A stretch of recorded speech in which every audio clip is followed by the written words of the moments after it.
દીદી, હા, કલયુગના સંબંધો વિશે જરાક કહો ને.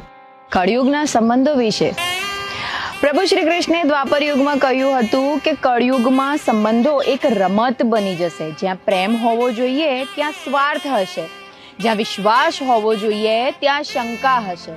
લોકોની ભાવના એક મજાક બની જશે. લોકોને સાથ જોઈતો હશે ત્યાં લોકો ઉપયોગ કરશે અને આ યુગમાં સચ્ચાઈ શોધવી થોડી મુશ્કેલ બની જશે.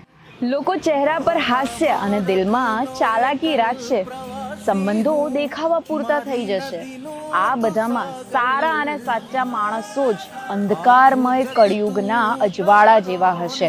તેમને શોધવા તો મુશ્કેલ હશે, પરંતુ સારા માણસો અને સારા કર્મ એ જ આ કળિયુગની પૂંજી ગણાશે. હે ને?